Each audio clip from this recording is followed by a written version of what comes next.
আজকে আমার আম্মু ঘুম থেকে সকাল সকাল উঠে আমার আম্মু ভাত আর ডাল বসিয়ে দিয়েছে। আসসালামু আলাইকুম, তোমরা সবাই কেমন আছো? এবার সিদ্ধ ডাউল ভর্তা করা হবে। আজ কুচি কুচি করে কেটে নিয়েছে, শুকনো মরিচ ভেজে নিয়েছে, এর মধ্যে লবণ দিয়ে চটকিয়ে চটকিয়ে ভর্তা তৈরি করবে।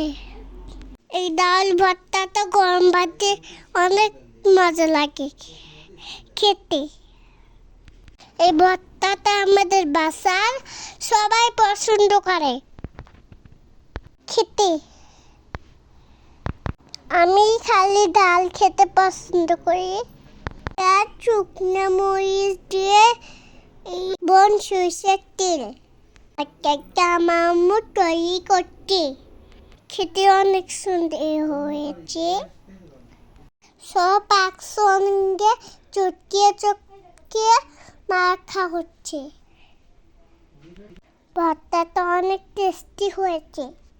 তোমরা কে কে ডালের ভর্তা খেতে পছন্দ করো?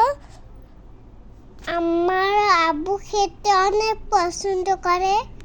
অবশ্যই কমেন্ট করে জানাবেন। আমাদের ভর্তা রেডি, কে কে খাবে চলে আসো।